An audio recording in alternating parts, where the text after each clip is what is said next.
അനുഗ്രഹപ്പൂമഴ പൊഴിയൂ അനവരതം കൃപ ചൊരിയൂ. അമ്മ വേഗം റെഡിയാകെ, അവിടെ റെക്കോർഡ് ഇട്ട് കഴിഞ്ഞു, പെട്ടെന്ന് റെഡിയാക്. ഈ പാട്ട് കേട്ടിട്ടുള്ളവർക്കറിയാം, രേഖാ തിയേറ്ററിൽ മാറ്റിന് തുടങ്ങുന്നതിന് മുമ്പുള്ള റെക്കോർഡാണ്. 2:30 അല്ലെങ്കിൽ 3 മണിക്കാണ് ചില സിനിമയുടെ മാറ്റിന് തുടങ്ങാറുള്ളത്. അപ്പോൾ ഈ റെക്കോർഡ് ഏകദേശം 2 മണി കഴിയുമ്പോൾ തൊട്ടേ അവിടെ ഇടും. അപ്പോൾ നീണ്ടകരയിലെ വീട്ടിലിരുന്ന് ഞങ്ങൾക്ക് കേൾക്കാൻ പറ്റിയ പാട്ട് അനുഗ്രഹപ്പൂ മഴ ചൊരിയൂ. അപ്പോൾ തന്നെ ഞങ്ങൾ റെഡിയാവും, ഇവിടെ ബഹളമാണ്, വേഗം പോവാം. അന്ന് ഓട്ടോറിക്ഷയൊന്നുമില്ല, ഇവിടെ നടന്നാ പോകുന്നത്. അപ്പോൾ ഞാനും അമ്മച്ചിക്ക് ഇത്തിരി ലേറ്റാണ്, അമ്മച്ചി എപ്പോഴും പതിയെ റെഡിയാവുള്ളൂ. അപ്പച്ചൻ പിന്നെ ബഹളം വിടും, അല്ലെങ്കിൽ എവിടെയെങ്കിലും പോകാൻ നിൽക്കുമ്പോൾ അങ്ങനെയാണെന്നൊക്കെ പറഞ്ഞു. പിന്നെ പെട്ടെന്ന് തന്നെ റെഡിയായി റോഡിൽ ഓട്ട പരിപാടി. അമ്മച്ചി എപ്പോഴും പുറകിലായിരിക്കും, ഞാനും അപ്പച്ചനും അനിയനും ഫ്രണ്ടിലോടും. അങ്ങനെ ഞങ്ങൾ ചെല്ലും. ഇതാണ് ടിക്കറ്റ് എടുക്കുന്ന സ്ഥലം. ഇവിടെ ആണുങ്ങൾക്കും പെണ്ണുങ്ങൾക്കും ഇങ്ങനെ സെപ്പറേറ്റ് ചെയ്തൊരു കമ്പിയൊക്കെ ഉണ്ടായിരുന്നു. ഇപ്പോൾ അതൊക്കെ മാറ്റിയതാണ്, കൺവെൻഷൻ സെൻ്റർ ആക്കിയല്ലോ. അപ്പോൾ ഇവിടെ നിന്ന് ടിക്കറ്റ് എടുക്കും, ബ്ലൂ സർക്കിൾ. ആ ടിക്കറ്റ് എടുത്തിട്ട് നേരെ അങ്ങോട്ട് പോകും. ഇപ്പോൾ ഈ മേളിലേക്ക് കാണുന്ന സ്റ്റെപ്പ് മറ്റേ ഫാമിലി സർക്കിളിലേക്കുള്ളതാണ്. ഈ കാണുന്ന ക്ലോസ് ചെയ്തൊക്കെ ഡോർ, അതിൻ്റെ ഉള്ളിലേക്കാണ് നമ്മൾ കയറിപ്പോയിട്ട് അവിടെ ഒരു സ്റ്റെപ്പൊക്കെ ഉണ്ട്, അതിലൂടെ പോയി നമ്മൾ ഉള്ളിലേക്ക് കയറും. ഇത് ഞാൻ പറഞ്ഞില്ല, ഈ കാണുന്ന സ്റ്റെപ്പ് എന്ന് പറഞ്ഞാൽ മേളിലേക്കുള്ള ഫാമിലി സർക്കിളിലേക്കുള്ള സ്റ്റെപ്പാണ്. പിന്നെ ഒരു 3 മണിയൊക്കെ ആകുമ്പോൾ സംഭവം തുടങ്ങും. അപ്പോൾ ഞാൻ പറഞ്ഞ പോലെ ഈ പാട്ട്, ഈ അനുഗ്രഹപ്പൂമഴ ചൊരിയുന്ന പാട്ടാണ് ഇടുക. പിന്നെ ഈ കാണുന്നുണ്ടോ, ഇത് ഒരു അമ്മയും കുഞ്ഞും, ഇതൊരു സിഗ്നേച്ചറാണ് രേഖാ തിയേറ്ററിൻ്റെ. ഒരു പ്രത്യേക, നമ്മൾ ചെറുപ്പത്തിൽ കാണുമ്പോൾ അതിന് വേറൊരു ഫ്ലേവറാണ്, ഇപ്പോൾ വേറൊരു ഇതാണ്. പിന്നെ പാതിരാമഴയതോ ഹംസഗീതം പാടി വീണപൂവിതളെങ്ങോ പിന്നിലാവിലലിഞ്ഞു.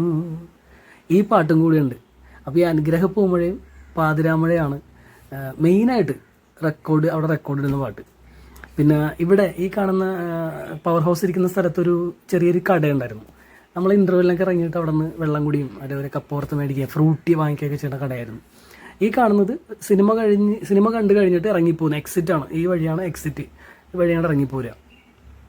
പിന്നെ എന്താ പറയാനുള്ളത്, പിന്നെന്താ വെച്ചാൽ നമ്മളിപ്പോൾ ഈ കാണുന്ന ഏരിയ ഉണ്ടോ, ഈ കാണുന്ന കട്ടയ്ക്ക് വിരിച്ചാണ് ഏരിയ ഉണ്ടോ, ഇതിൻ്റെ ആ ലെഫ്റ്റിലൂടെ നമ്മൾ അങ്ങോട്ട് കയറി പോകുന്ന ഏരിയയിൽ വെള്ളാരം കല്ല് വിരിച്ചിട്ടുണ്ടായിരുന്നു, നിറയെ വെള്ളാരം കല്ല് ഇട്ടിട്ടുണ്ടായിരുന്നു. അപ്പോൾ നമ്മൾ ചെറുതായിരിക്കുമ്പോൾ ഞാനൊക്കെ ചെരുപ്പ് ഊരി എടുത്തിട്ട് അതിൽ കൂടി ചെരുപ്പില്ലാതെ നടക്കും ഈ വെള്ളാരം കല്ലിലൂടെ. അപ്പോൾ ഇങ്ങനെയൊക്കെ താന്നു പോകും കാല് ഇങ്ങനെ. അതെന്ത് രസമാണെന്ന് അറിയോ, ഭയങ്കര തണുപ്പും ആയിരുന്നു ആ ഒരു സാധനം.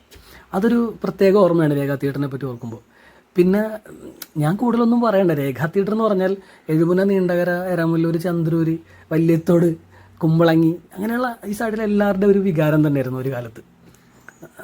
ഒരു വല്ലാത്തൊരു ദൃശ്യാനുഭവം നമുക്ക് തന്നിട്ടുള്ള, ചെറുപ്പത്തിൽ തന്നിട്ടുള്ള ഒരു best theatre, one of the best theatre ആയിരുന്നു എഴുപുന്ന രേഖ.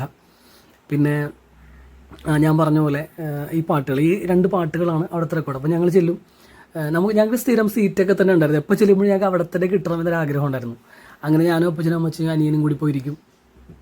ചെല്ലുമ്പോൾ മിക്കവാറും സിനിമ ഇങ്ങനെ ലൈറ്റ് ഓഫ് ചെയ്തിട്ടുണ്ടാവും തുടങ്ങാനായിട്ട് എഴുതി കാണിക്കുമ്പോൾ.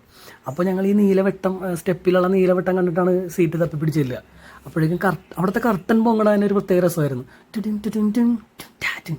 അങ്ങനത്തെ ഒരു മ്യൂസിക്കാണ്, റെഡ് കർട്ടൻ, അതിലിരിപ്പിടങ്കിൽ മാന്യത വലിക്കുക, അങ്ങനെയൊക്കെ എഴുതി കാണിക്കും.